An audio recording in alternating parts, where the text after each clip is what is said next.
ऐसे इस धराधाम को पवित्र करने के लिए हमारे ठाकुर जी की परम भक्ता भक्तिमती श्री मीराबाई का प्रादुर्भाव हुआ।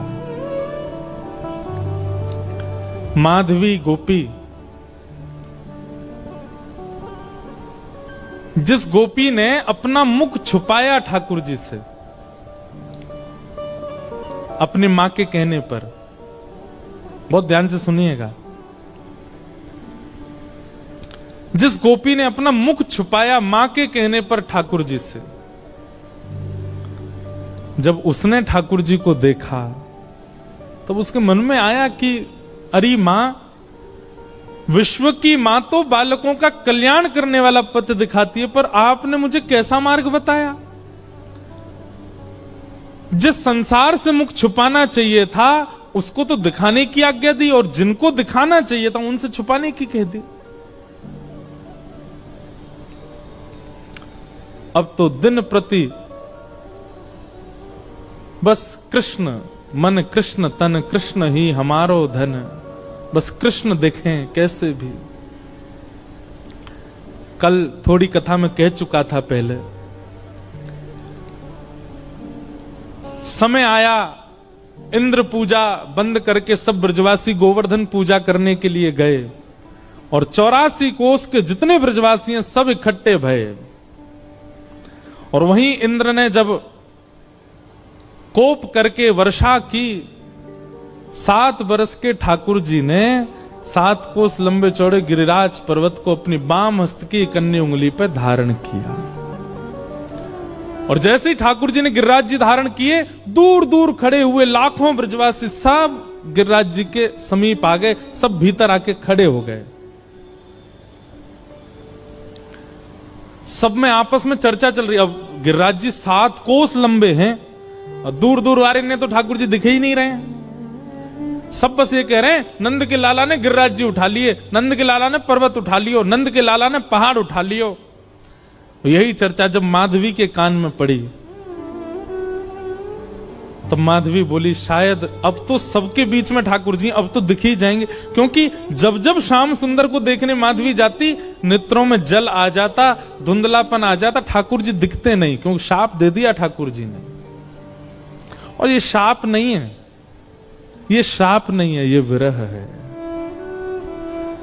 बंधुओं, हम एक बात निवेदन करें, मीराबाई का चरित्र या तो हम स्पर्श करते नहीं हो, करवा रहे हो तो फिर एक अच्छे से ही सुनियो। इस स्थिति में ना आना पड़े इसकी प्रार्थना कीजिएगा, क्योंकि अब कलिकाल ऐसा बचा नहीं है कि आप इसको सहन कर पाओ।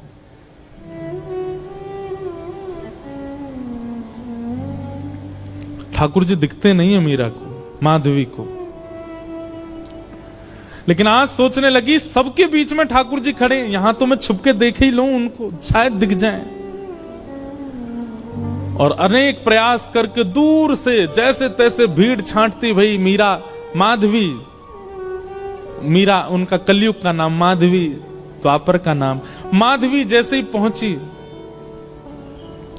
त्रिमंगलली श्याम सुंदर अपने बाम हस्त की कन्नी उंगली के नख पर गिरिराज जी धारण करके खड़े हैं, अपने दाहिने हस्त से मुरली अधर पर रख करके और कोमल उंगलियों से सुंदर बीच बीच में ध्वनि बजा रहे हैं।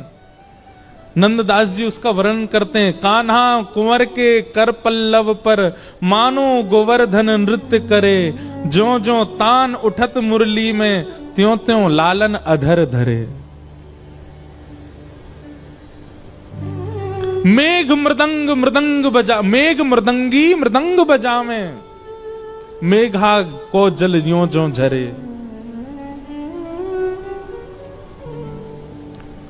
ग्वाल ताल दैनी को गावे, गायन को जो सुर भरे। देत आशीष सकल ब्रज नारी, नंद दास के तिमिर हरे।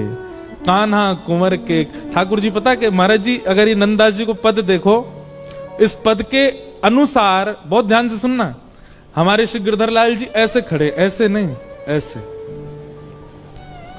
उनके ये चारों भुजाएं ऊपर हैं। तब हमें एक वैष्णव ने बताया, बोले ठाकुर जी कैसे कर रहे हैं पता है, सब ब्रजवासी खड़े हैं और श्री गिरिराज जी ठाकुर जी से कह रहे हैं, हे जय जय, मेरा स्वरूप इतना विशाल है कि मैं महाराज में तो आ ना पाऊंगा, लेकिन आपके हस्तकमल और मेरे हस्तकमल मिले ने, ये 7 दिना तक मेरे संग रास ही कर लो। ठाकुर जी गिरिराज जी के संग रास कर रहे हैं, तो कभी ठाकुर जी ऐसे रहते हैं और फिर नेक ऐसे उछाल के फिर ऐसे ले लें, फिर ऐसे ले लें, फिर ऐसे ले लें, फिर यूं कर लें, कभी यूं कर लें, कभी ऐसे कर लें, मानो बार बार अपनी उंगलियों पे नर्तन करवा रहे हैं श्री गिरिराज जी को ठाकुर जी। अद्भुत छवि है। तभी माधवी पहुंची। जैसे ही ठाकुर जी के समीप पहुंची है, उस स्थान पर पहुंची जहां ठाकुर जी खड़े हैं, जैसे ही नेत्र भर के ठाकुर जी को देखने का प्रयास किया, जल भर आया नेत्रों में। मानो जैसे कोई धुंध आ गई हो, खूब मीड़ रही है अपनी आंखों को, मीड़ मीड़ के लाल कर लिए हैं, लेकिन ठाकुर जी दिख नहीं रहे हैं। आज पीड़ा असहनीय हो गई माधवी की। अर्धरात्रि का समय ठाकुर जी के चरणों से लिपट गई और बोली, मैंने इतना बड़ा अपराध किया कि आप मुझे दिख ही नहीं रहे हो। हे श्याम सुंदर, अब पीड़ा मत दो, अब दिख जाइए, एक क्षण दिख जाइए, आप दिखें और मैं प्राण त्यागूं, बस मुझे और कुछ नहीं चाहिए। ठाकुर जी बोले, माधवी तेने मुझको अपना रूप नहीं दिखायो। माधवी बोली, देख लो, मैं सामने खड़ी हूं, अब देख लो मेरे नेत्र, मेरे मुखमंडल को देख लो, जैसे चाहो देख लो, पर मेरे ऊपर तो ये जो दोष है ये हटाओ, मुंह को देखन दो आपको। ठाकुर जी बोले, अब तो माधवी ये पीड़ा तुमको ने सहनी पड़ेगी, क्योंकि वस्तु का मूल्य तब चित्त में ज्यादा बढ़ता है जब वह वस्तु समीप हो पर मिले ना। और प्रेम लक्षणा भक्ति में जितना विरह होगा, जितनी व्याकुलता होगी, जितनी तड़प होगी, उतना वह प्रेम पुलकित होगा, उतना वह प्रेम लक्षणा भक्ति का इत्र महकेगा और दूसरों को महकाएगा। मैं चाहूं आगामी कलिकाल में लोगन के चित्त में श्रद्धा होगी, विश्वास होगो, लेकिन प्रेम नहीं होएगो। उनके चित्त में प्रेम प्रकट करवे के काजे मैं तो नहीं आऊंगो, तो को भेजूंगो, और वाके काजे तोए या जन्म में मेरे रूप के दर्शन को त्याग करना पड़ेगो, थोड़ो सहनो पड़ेगो। मीराबाई ने सहा है हमें और आपको प्रेम देने के लिए। मैं और आप आज जिस प्रेम के मार्ग पर चल रहे हैं, जिस प्रेम की एक बिंदु हमारे ऊपर गिरती है, वह बिंदु के अधिकारी हम मीराबाई की वजह से बने हैं, क्योंकि उन्होंने द्वापर में दर्शन का त्याग किया है। त्याग नहीं, विरह सहा है, वो तड़पी हैं ताकि हमें प्रेम दे सके। माधवी बोली, मुझे बस अवधि बता दीजिए, कम से कम एक अवधि पता होगी तो मैं उस अवधि के सहारे रह लूंगी कि इतना समय लगेगा आपके दर्शन में। एक अवधि बता दो, 10 वर्ष, 50 वर्ष, कितने वर्ष लगेंगे? अवधि सुनकर के तो माधवी गिर पड़ी, रोने लगी। ठाकुर जी बोले, एक युग।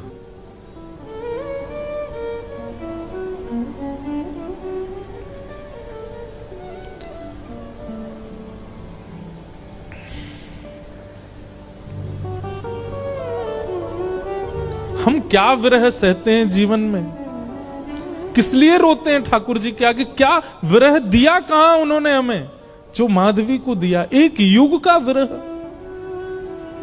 इतना विरह तो किसी गोपी को भी नहीं मिला, इतना विरह तो किसी ब्रजवासी को नहीं मिला जितना विरह माधवी को मिला है। एक युग का विरह।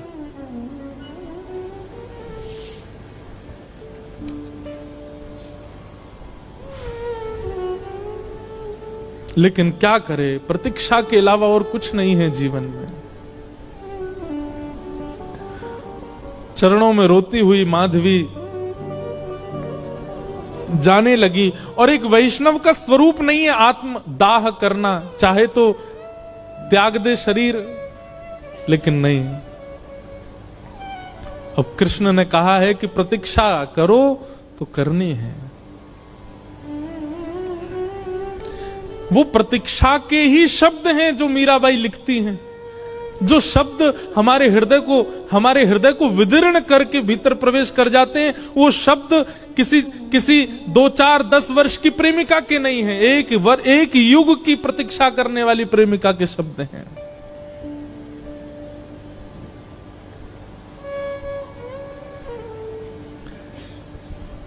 प्रतीक्षा कर रही है और द्वापर युग का विश्राम हुआ, माधवी का पांच भौतिक देह विश्राम हुआ, कलिकाल का प्रारंभ हुआ। और इसी कलिकाल में जैसे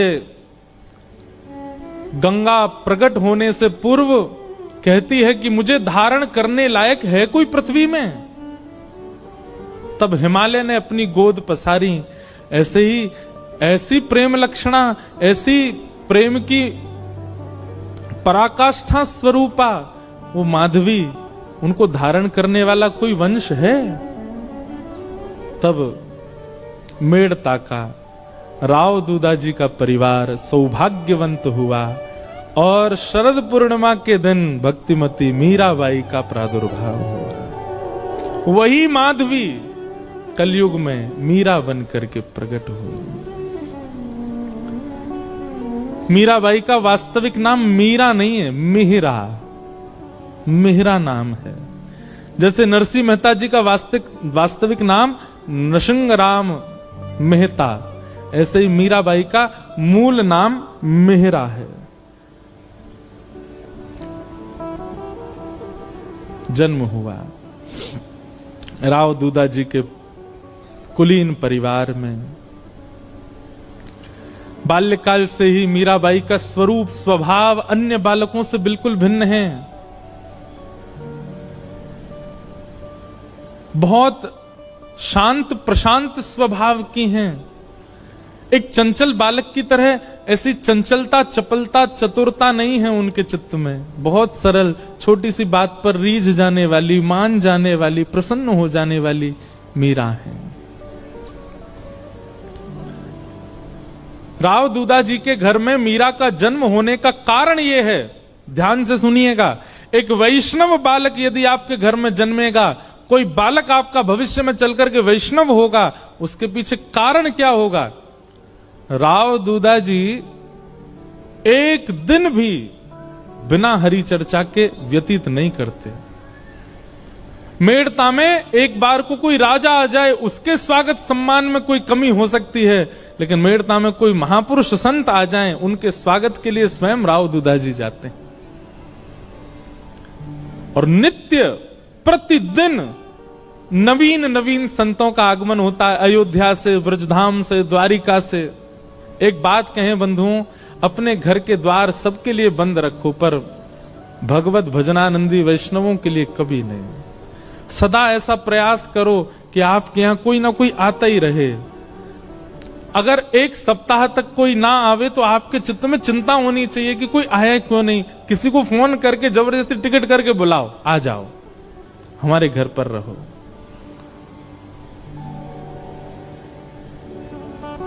उनके भजन के जीवाणु घर में होते हैं, उसी से ही बालकों में भक्ति भाव प्रकट होता है। मीरा को ऐसे ही नहीं भेज दिया है राव दूदाजी के यहां, क्योंकि उनके यहां नित्य सत्संग होता है। वर्षों से, मीरा के जन्म से पहले से ही नियम है सत्संग का। धीरे धीरे मीराबाई बड़ी होने लगी, कथाएं सुनती हैं। जोशी जी कथा सुनाने के लिए आते हैं, मीराबाई सुनकर के प्रसन्न हो जाती हैं। प्रश्न पूछती हैं, ऐसे ऐसे प्रश्न पूछती हैं कि जोशी जी ही स्तब्ध हो जाते हैं। मीराबाई का स्वभाव ऐसा बताया गया कि कोई पूछता कि आप कौन हो, तो मीराबाई अपना परिचय ऐसा नहीं देती कि मेड़ता नरेश महाराज राव दूदाजी की मैं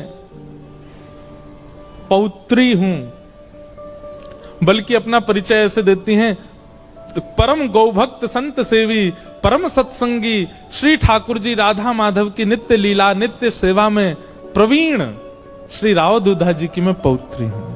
वो कभी ऐसा परिचय नहीं देती हैं कि इतने बड़े राजा घराने की मैं पुत्री।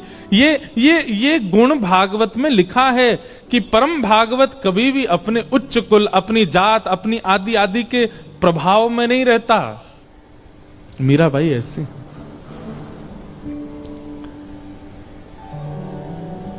भक्ति के लक्षण तो बचपन से ही हैं।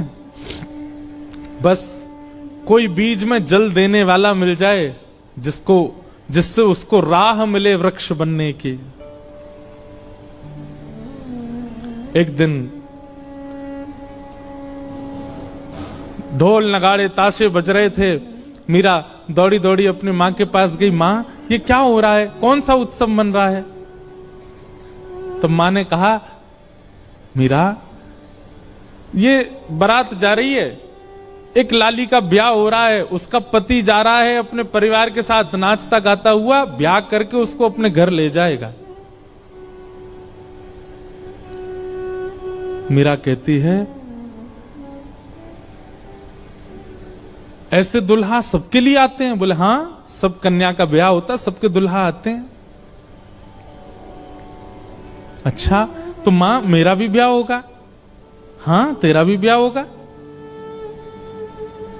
जैसे तेरे बापू सा हैं, ऐसे ही तू भी ब्याह करेगी और फिर तेरे बालक भी उनको बापू बोलेंगे और तू उनकी मां होगी, तेरा भी ब्याह होगा।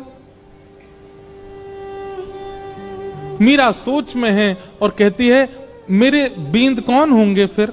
मेरा ब्याह किससे होगा? कौन होंगे मेरे बींद? छोटी सी कन्या ऐसे सवाल पूछे तो मां तो उसको मजाक में ले लेती है। अरे मीरा, ये कोई समय है, अभी थोड़ी बड़ी तो हो जा। कभी और कार्य में लगते हैं, कभी और मीरा की तो वो चिंता का विषय हो गया कि मेरे बींद हैं कौन और वो कब आएंगे मुझे लेने।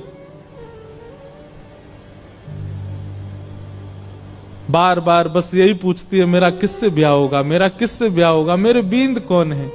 एक दिन हार के मां ने मीरा को गोद में लिया, पूरे दिन चिल्लाती रहती है,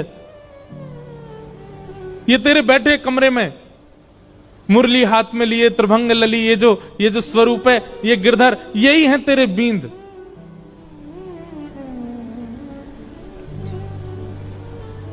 स्वरूप देखा ठाकुर जी का और मां ने कह दिया यही है तेरे बींद।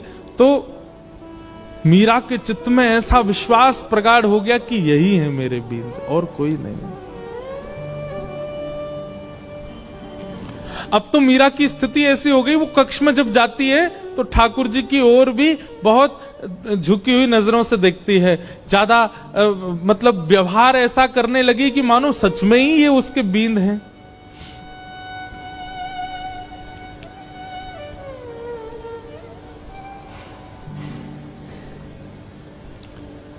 संतों से कथा सुनती है और चित्त में ठाकुर जी के प्रति संबंध का प्रगाढ़ विश्वास कर चुकी मीराबाई धीरे धीरे प्रेम लक्षण भक्ति में प्रकट होने लगी। एक दिन एक संत का आगमन हुआ और वे अपने प्रवचन के समय अपने बगल में ही अपने गिरधर गोपाल को विराजमान करके प्रवचन कर रहे थे और छोटी सी मीरा, उनको एक ही चीज की प्रतीक्षा होती थी पूरे दिन की, मां मुझे सत्संग में लेके कब जाएगी। और जैसे ही मीराबाई पहुंची, छोटी सी मीरा कथा सुनते सुनते दृष्टि पड़ी बगल में बैठे हुए गिरधर स्वरूप पर, वो गिरधर गोपाल पर। अपलक नेत्रों से केवल ना प्रवचन सुन रही है ना महाराज जी को देख रही है, वो तो उनके ठाकुर जी को अपलक नेत्रों से देख रही है। और बीच बीच में मानो जैसे नेत्रबंद हो जाते हैं और उसको कुछ ब्रजमंडल जैसा दिखने लगता है। उसको कभी कभी वर्षा दिखती है, कभी कभी गिरिराज जी धारण करके ठाकुर जी खड़े हैं और एक गोपी चरण से लिपट करके रो रही है। ऐसा दृश्य उसके चित्त में आने लगा, मानो अपने पूर्व जन्म की स्मृतियां चित्त में प्रकट होने लगी।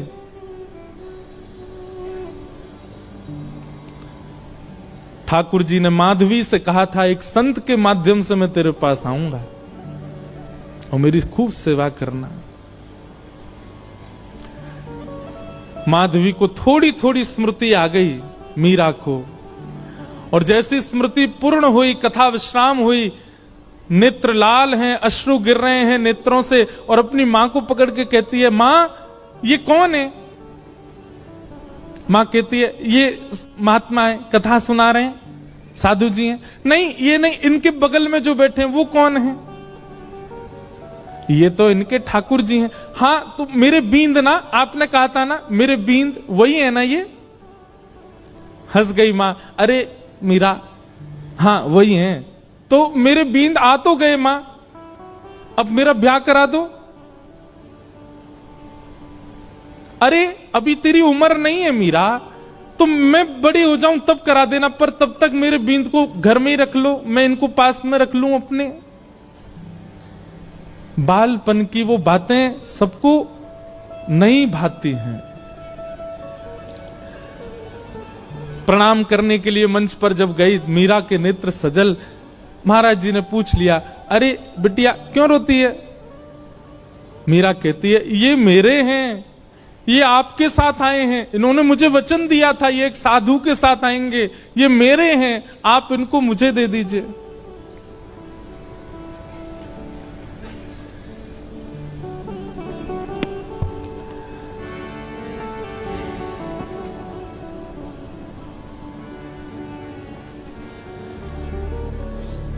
ये मेरे हैं।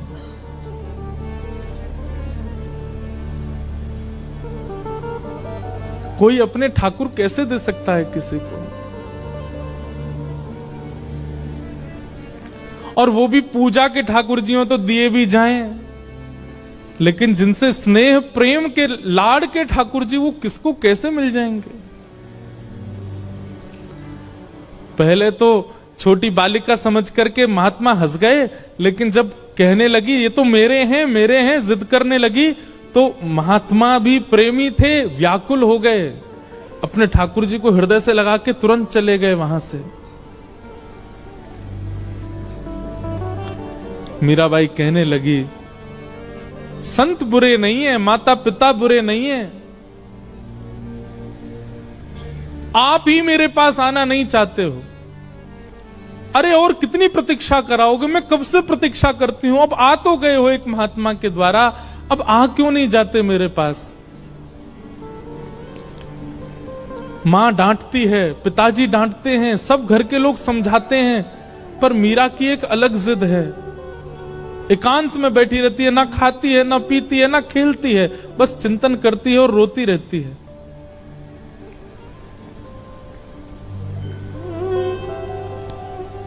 प्रतिज्ञा ले ली, मैं अन्न नहीं खाऊंगी, अब मैं प्रयास नहीं करूंगी कि आप आओ मेरे पास, मैं प्रयास नहीं करूंगी कि मैं आपको लाऊं, आपको खुद आना पड़ेगा, मेरी प्रतीक्षा बहुत हो चुकी है।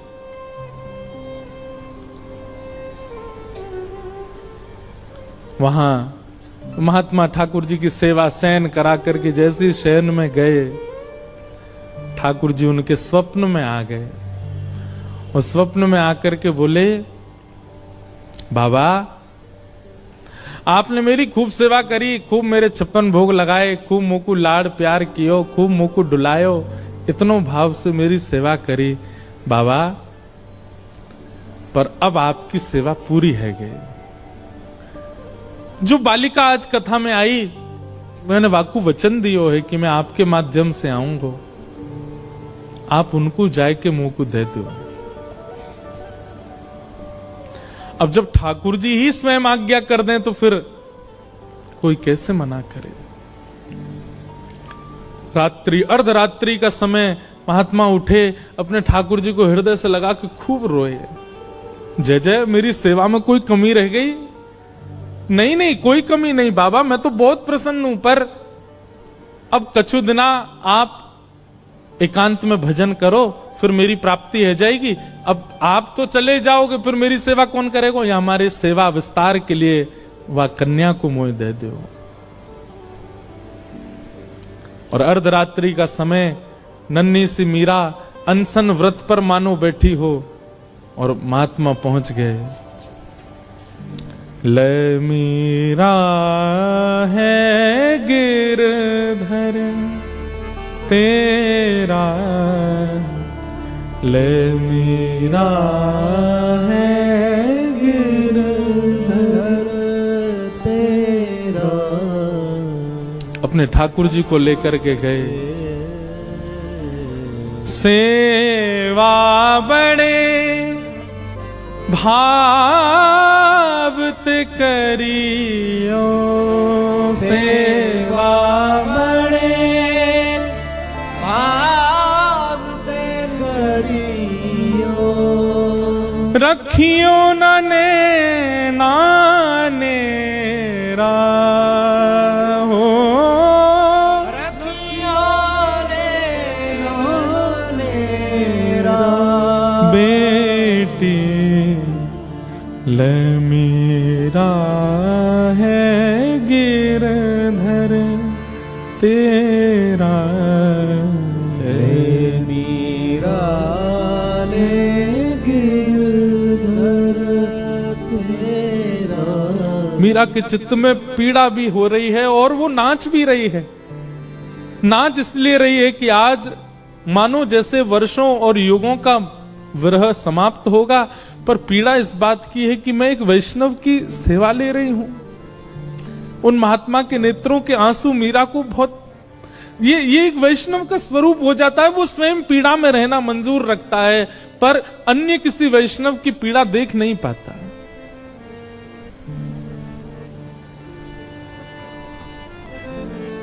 सो ही सुहागन प्रिय जाहिरी जै, सोई सुहागन प्रिय जाहिरी जै। तू सुहागन है बेटी। ये पहले मुझसे रीझे थे, मेरे पास आए, लेकिन अब ये तो से रीझ गए हैं। मैं अपनी तरफ से नहीं दे रहा हूं, ठाकुर जी ने आके मुझे आज्ञा दी है कि वो तोते सेवा कराना चाहें। सो ही सुहागन। बंधुओं, इस पंक्ति को नित्य गाया कीजिए। अपने ठाकुर जी को देखते हैं जब मंदिर में विराजमान, आप कितने सौभाग्यशाली हो, ठाकुर जी आपसे सेवा करा रहे हैं। उनके प्रति पाषाण बुद्धि मत रखा कीजिए। आपका कोई तो ऐसा गुण है जिसके कारण ठाकुर जी आप चले जाते हैं बाहर, आप आ जाते हैं कथा, मैं आ जाता हूं कथा करने। हमारे ठाकुर जी कक्ष में बैठे रहेंगे, खड़े रहेंगे, जैसे सुलाओगे सो जाएंगे, जहां बैठाओगे बैठ जाएंगे, जो खिलाओगे पालेंगे। अपनी कोई इच्छा इतनी, अपने जिनको हम अपना कहते हैं पत्नी बच्चे, वे भी लड़ लेते हैं कि हमें ये चाहिए, पर हमारे ठाकुर जी को भी नहीं लड़ते। आप पीली पोशाक पहना दो राजी, आप लाल पोशाक पहना दो राजी, आप दाल चावल खिला दो राजी, आप कड़ी चावल पवा दो राजी, कुछ नहीं दूध का भोग लगा दो राजी। इसी को तो प्रेम कहते हैं, जो आपके द्वारा प्रस्तुत की गई हर वस्तु को सिर से लगा के स्वीकार करे। यही तो प्रेमी का लक्षण है। विश्व में असली प्रेमी यदि कोई है तो वो श्याम सुंदर है। आपकी हर वस्तु को सहर्ष स्वीकार करते हैं, किसी में नोक झोंक नहीं कभी भी। सो ही सुहागन प्रिय जाहिरी जै, सोई सुहागन प्रिय जाहिरी जै। कैसा तेरा मेरा हो, कैसा तेरा मेरा। बेटी ले मीरा है गिरधर तेरा, ले मीरा रे गिरधर तेरा। मीराबाई को ठाकुर जी दे दिए हैं।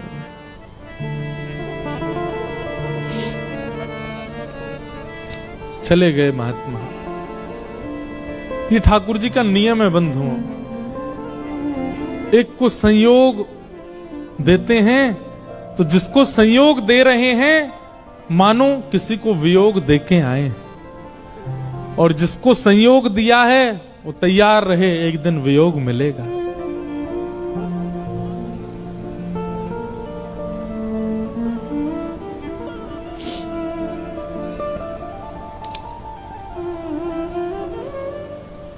इसीलिए हमारे अष्ट सखा कहते हैं, यह धन धर्म ही ते पायो, यह धन धर्म ही ते पायो, नी के राख यशोदा मैया, नी के राख हम सब यशोदा हैं, यशोदा मैया, नारायण घर आयो, नारायण घर आयो, यह धन धर्म ही ते पायो। अब तो मीरा बस आनंद में रहती है, प्रसन्न रहती है, झूमती रहती है, मानो अब इससे बड़ा सुख उनके जीवन में और कुछ नहीं है, आनंद है। और तभी मैं बहुत सूक्ष्म सूक्ष्म मुख्य मुख्य भाव सुना रहा हूं। बस एक अवस्था हो गई मीराबाई की, प्रेम तो चित्त में खूब है, परंतु एक संकट का एक मानो बादल मंडरा रहा था मीराबाई के ऊपर। क्यों? अब मां, पिता, घर के सब बड़े सदस्य और राव दूदाजी तो पधार चुके हैं। मीरा बहुत रोई जब दादाजी गए, क्योंकि वही थे जो भक्ति मार्ग में लेके आए मीरा को। संकट इस बात का है कि अब सब चर्चा करते हैं कि मीरा का ब्याह करो। एक दिन मीरा अपनी मां से लड़ने लगी, मां आप मेरा किससे ब्याह कर रही हैं? अरे मेवाड़ के राजा, मेवाड़ के राजकुमार राजा भोज,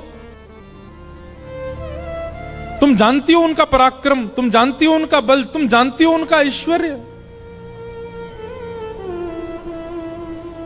अपनी मां से मीरा कहती है, तो फिर ये कौन है जिनको बचपन में आपने मेरा बींद बताया था? अरे बालापन की बात है, बचपन में ऐसी तू जिद कर रही थी इसलिए बोला। बोले मां आपने तो ऐसे ही बोल दिया, परंतु मैं तो चित्त में घर करके बैठी हूं कि यही मेरे बींद हैं, और मेरा स्वभाव व्यवहार सब कुछ वैसा ही है। आप अपनी बात से कैसे मुकर सकती हैं मां? चुपचाप तैयार हो जा, तुझे देखने वाले आ रहे हैं। कौन समझे विरह वेदना। मीराबाई बैठी है अपने ठाकुर के सामने, मंदिर में ही बैठी है, कुछ विशेष श्रृंगार नहीं किया है।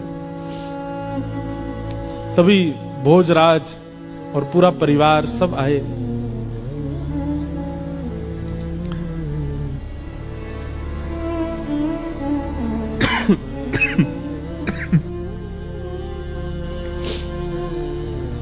इच्छा प्रकट की कि एकांत में मीरा से बात करना चाहते हैं। मीराबाई बोली, मेरे लिए तो एकांत मेरे ठाकुर जी का स्थान है, जो बात करनी यहीं बैठ के कर लो। सब चर्चा हुई, मीराबाई ने स्पष्ट कर दिया,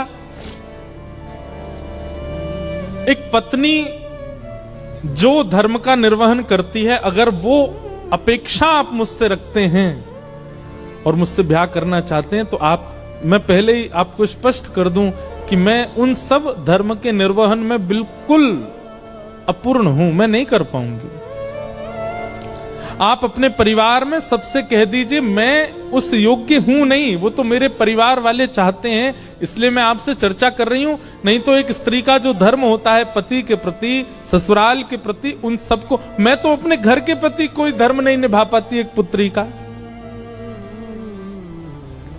इसलिए मैं आपसे पहले ही स्पष्ट कर देती हूं कि एक पत्नी का धर्म मैं नहीं निभा पाऊंगी।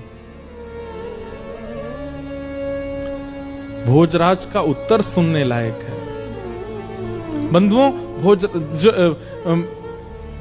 मीराबाई का जिनसे ब्याह हुआ वो अत्यंत कुलीन भाव के हैं।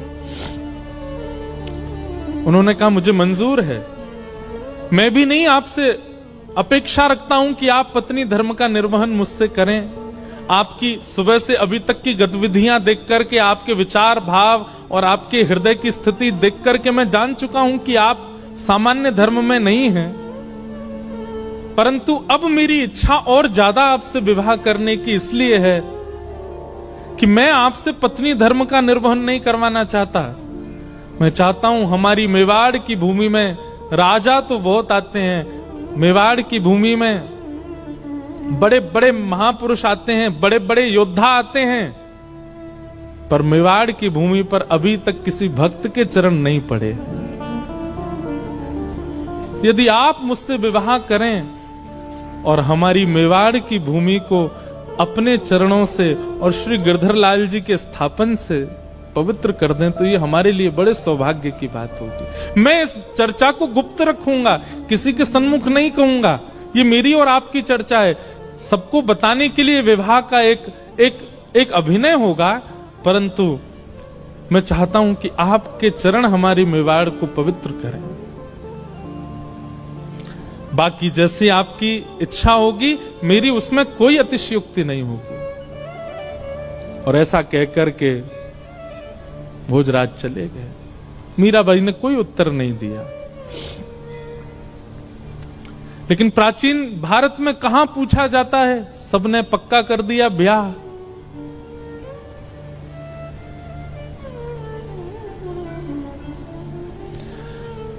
मीराबाई एक संत से जाके कहती है कि कभी अगर हृदय में बहुत वेदना होती हो और अपने प्रियतम को बतानी हो तो उसके लिए कोई उपाय है? तब एक संत ने कहा तुम पत्र लिखा करो और वृंदावन जाने वाले किसी व्यक्ति के हाथ वो पत्र भेज दिया करो।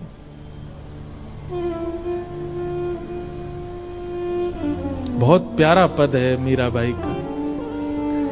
मीराबाई आज पत्र लिखने के लिए बैठी है और पूरे कक्ष में केवल खाली पत्र पड़े हैं, लिख नहीं पा रही है।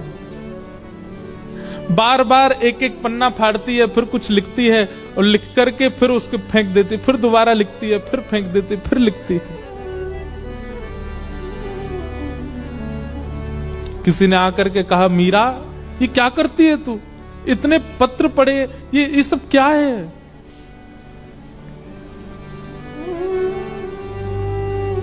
पत्तियां मैं कैसे लिखूं, लिखी ही न जाए। पत्तियां मैं कैसे लिखूं, लिखी ही न जाए। पत्तियां मैं कैसे लिखूं, लिखी ही न जाए। पत्तियां मैं कैसे लिखूं, लिखी ही न जाए। क्यों? कलम धरत मेरो कर कांपत है। कलम धरत मेरो कर कांपत है।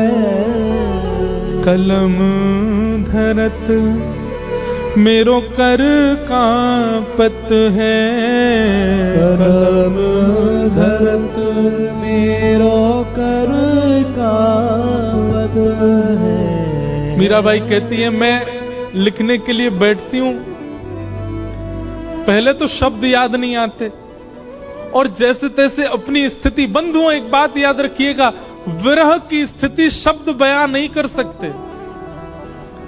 वो शब्द नहीं बता सकते कि आपकी स्थिति कैसी है। आप कितना भी प्रयास कीजिए बोलने का, बताने का, नहीं बता पाओगे, क्योंकि विरह प्रेम शब्द की इतनी क्षमता नहीं कि वो आपका विरह प्रेम प्रकट कर सके। लेकिन मीराबाई कहती है जैसे तैसे मैं लिखने का प्रयास भी करती हूं। कलम धरत मेरो कर कांपत है, कलम धरत मेरो कर कांपत है।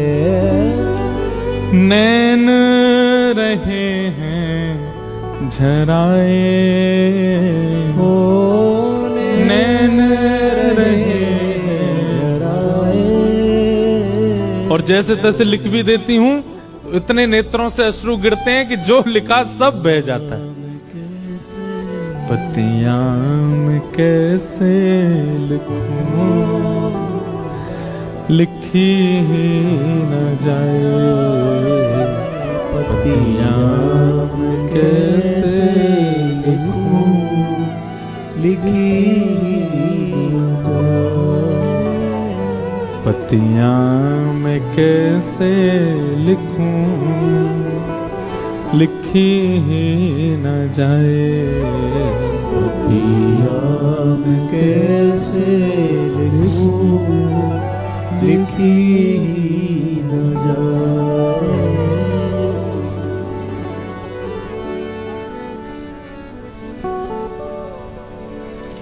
मीराबाई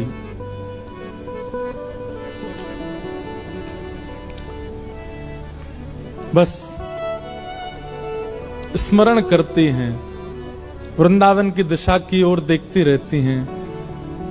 अभी भी विरह समाप्त नहीं हुआ है। घड़ी आई विवाह की,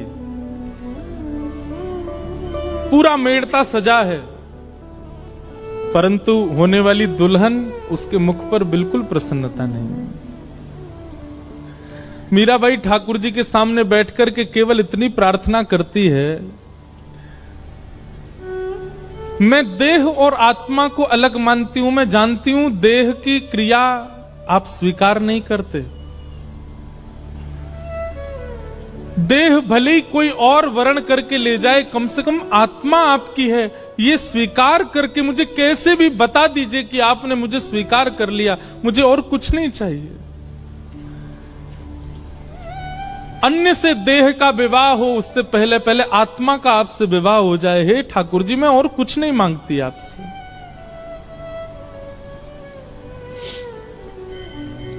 रात्रि में मीरा रोते रोते सोई हैं और तभी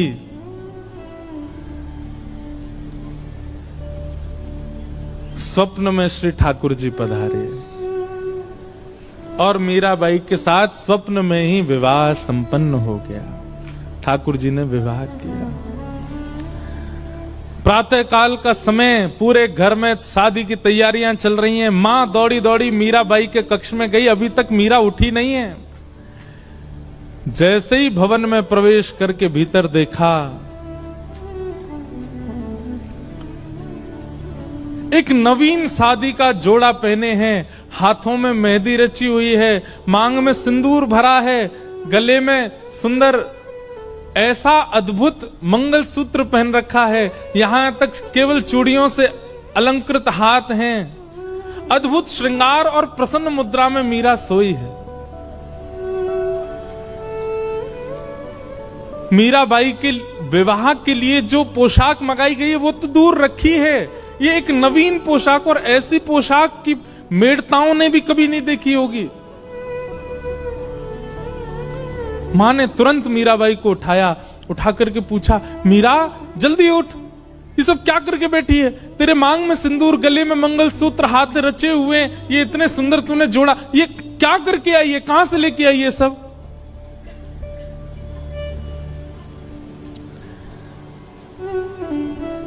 मीराबाई जोर से हंसी, अपना माँ का हाथ पकड़ के कहती है, माँ माई सपनानु वरना दीनानाथ दीनानाथ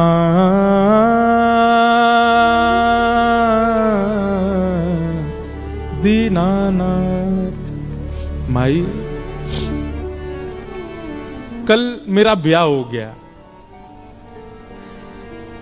किससे ब्याह हुआ? बोले मेरे गिरधर लाल। मां मैं आपको कैसे वर्णन करूं? आप जो व्यवस्थाएं कर रहे हैं ना, ये सब फीकी हैं उस व्यवस्था के आगे। ऐसा सुंदर, ऐसे सुंदर पुष्प लगे थे, ऐसे सुंदर दावत बनी थी, ऐसे सुंदर सुंदर घोड़े हाथी सब आए थे। क्या बात बनाती? कब हुआ तेरा ब्याह? किसने देखा तेरा ब्याह? मीरा कहती है, एक ने देखा हो, दो ने देखा हो तो कहूं 56 कोटा जना पधारा, दुल्हो श्री ब्रजनाथ, दुल्हो श्री ब्रजनाथ। मां 56 करोड़ बराती आए थे। सब देवी देवता, ब्रह्मा, शिव, रुद्र, सनकादि सब आए थे मेरे ब्याह में। और इन सब बरातियों के बीच एक सुंदर से हाथी पर सहरा बांधे, अद्भुत पोशाक पहने, मधुर मुस्कान, कटाक्ष नेत्र, मधुर घुंघराले केश, हाथ में मुरली लिए मेरे दुल्हा बनकर के साक्षात ब्रजनाथ श्री कृष्ण आए थे। दुल्हो श्री ब्रजनाथ। बहुत सुंदर वर्णन। मीराबाई अपने स्वप्न के विवाह का वर्णन कर रही है अपने मां के आगे। किसने हमारा कन्यादान किया, हमारे फेरे कैसे पड़े, उन्होंने मेरे गले में कैसे मंगलसूत्र पहनाया, दावत कैसे हुई, एक एक चीज का वर्णन कर रही है मीरा। और मां इधर से उधर जा रही है, सिर पीट रही है, रो रही है। ये क्या बातें कर रही है मीरा तू? लेकिन कौन समझे मीरा को? मीराबाई हंसने लगी और कहने लगी, मां मेरा ब्याह हो गया। मां तुरंत भीतर गई, घड़े में जल भर के लाई और ला करके मीरा के मांग का सिंदूर पोंछने लगी। मीरा कहती हैं, अब चाहे जो कर लो मां, ये देह चाहे जिसको दे दो, पर आत्मा को तो स्वीकार कर लिया है श्याम सुंदर ने। अब मैं राजी राजी चली जाऊंगी जहां भेजोगी, मुझे अब परवाह नहीं। मैं जिनकी हूं उन्होंने मुझे स्वीकार कर लिया है। कितनी पीड़ादायी बात है। मीराबाई का पुनः श्रृंगार किया गया और फिर मंडप में ले जाया गया।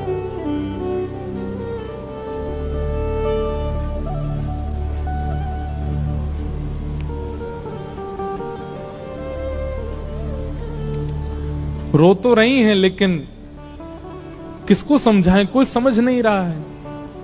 और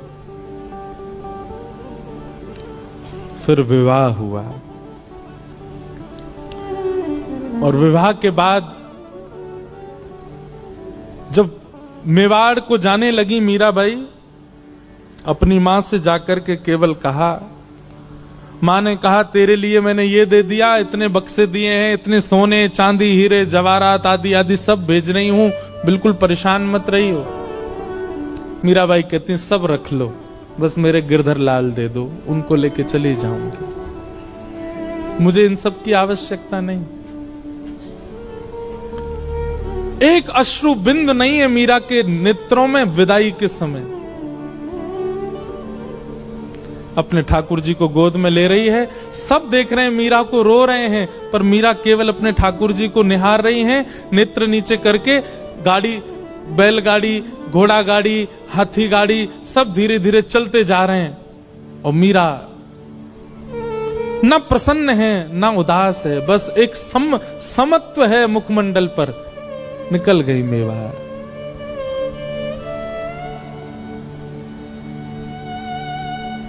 मीरा का प्रेम कौन कह सकता है? इस तुच्छ मुख से कितना कहें उनका प्रेम।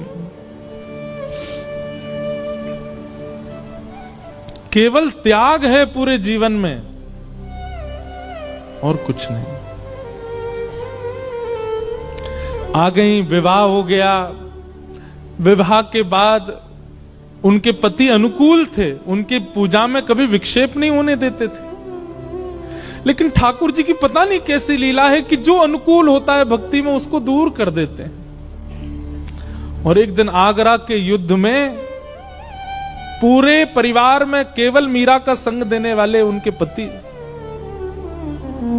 उनको इतने बाण लगे कि वे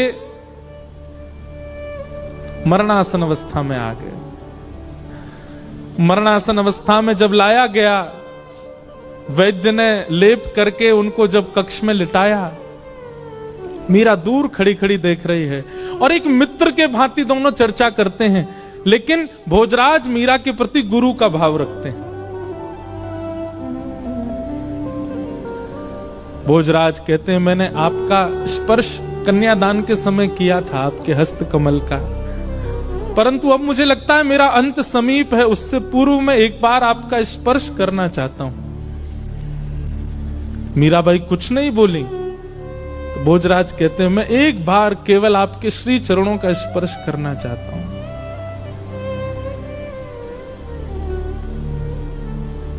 ठाकुर जी के पास गई, अपने गिरधर गोपाल की प्रसादी माला लेकर के आई और भोजराज के गले में पहनाई और अपना हस्त कमल उनके शीश पर फेरती हैं मीरा।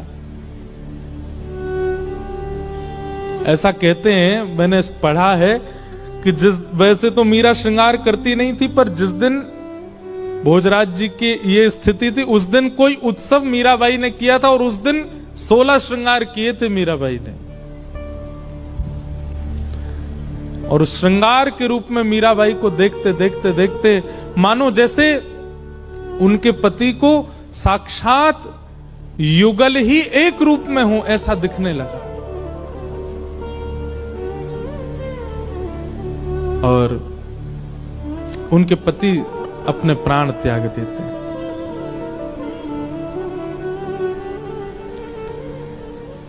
अब पूरे मेवाड़ में एक भी व्यक्ति मीराबाई के पक्ष का नहीं है।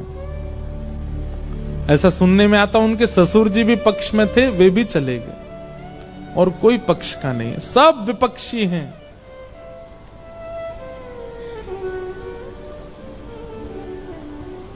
खूब यातनाएं देते हैं, प्रताड़ना करते हैं, उपहास करते हैं, पर मीराबाई को इससे कोई फर्क नहीं पड़ता।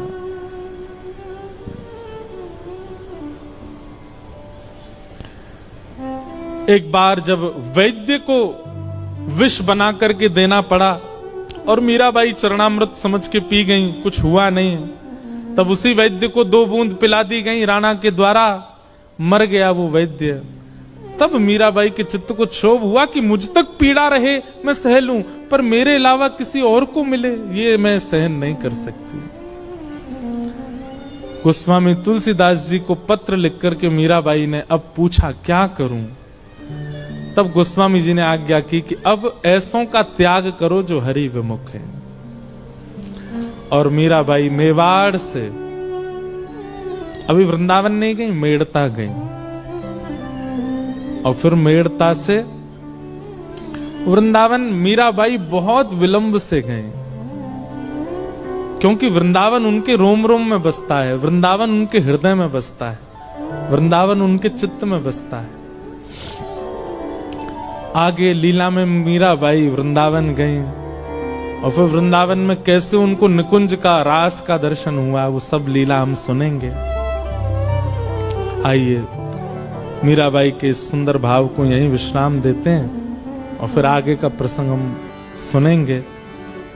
गिरधर जन्म मरण रासाते, गिरधर जन्म मरण रासाते, गिरधर जन्म मरण रासाते।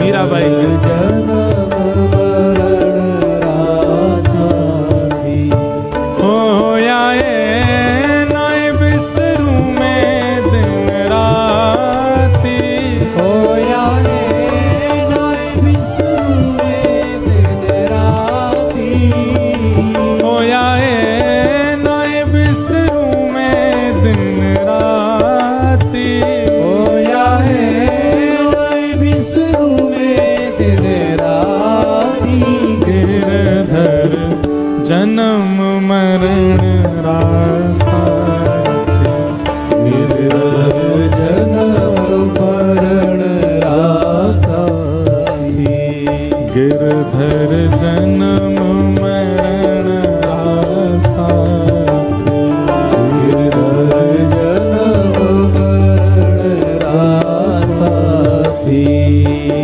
ओ पल पल पिय को रूप निहारूं, निरख निरख सुख पाती,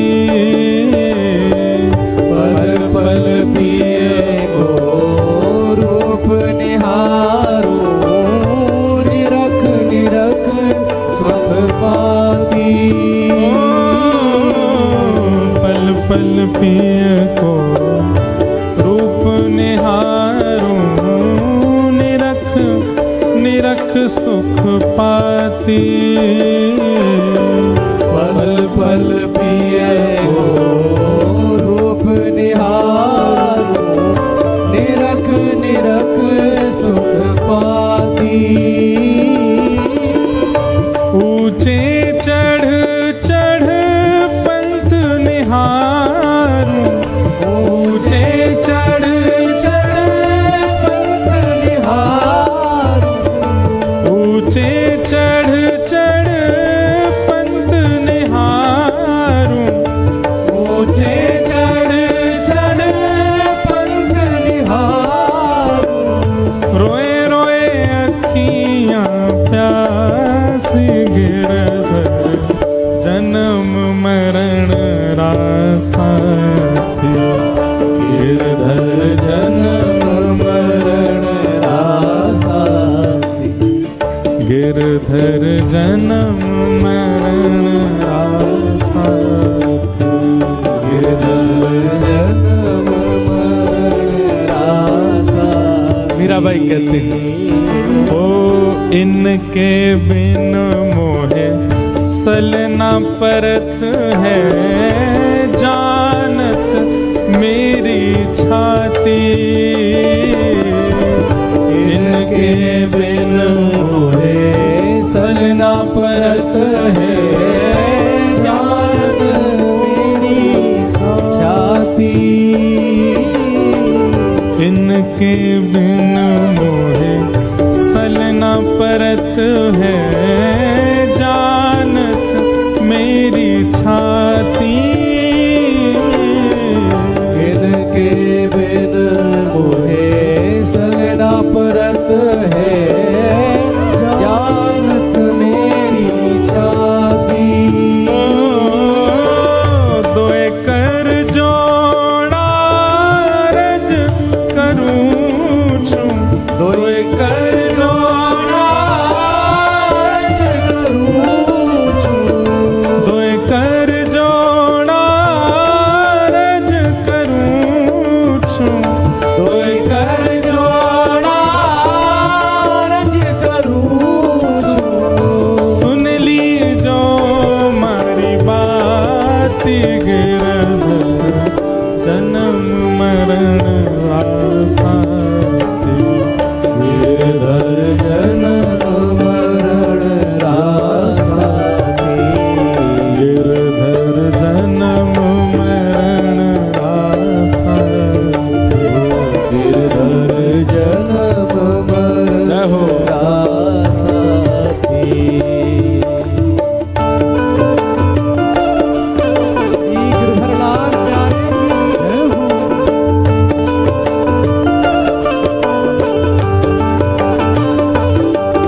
संसार सकल जग झूठा, झूठा कुल रानाता। ये संसार सकल जग झूठा, झूठा कुल रानाता। यह संसार सकल जग झूठा, झूठा कुल रानाता। ये संसार सकल जग झूठा, झूठा कुल रानाता। मीरा के प्रभु गिरधर नागर, मीरा के प्रभु गिरधर नागर। मीरा के प्रभु नटवर नागर। मीरा के प्रभु नटवर नागर। हरिचरणा चितराची गिरधर जन्म मरण रासा। गिरधर जन्म मरण रासा थी। ओ मीरा के प्रभु गिरधर नागर। मीरा के प्रभु गिरधर नागर। मीरा के प्रभु नटवर नागर। मीरा के प्रभु नटवर नागर।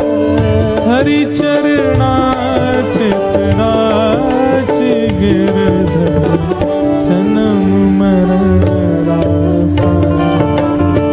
गिरधर जन्म मरण रासा थी। गिरधर जन्म मरण रासा। गिरधर जन्म मरण रासा थी। गिरधर जन्म मरण रासा। गिरधर जन्म मरण रासा थी। गिरधर जन्म मरण रासा। गिरधर जन्म मरण रासा थी। गुरु वृंदावन बिहारी लाल की जय। श्री राधा रमण लाल की जय। श्री राधा वल्लभ लाल की। हरिहर मिलन महोत्सव की आज के आनंद की जय। जय जय श्री राधे।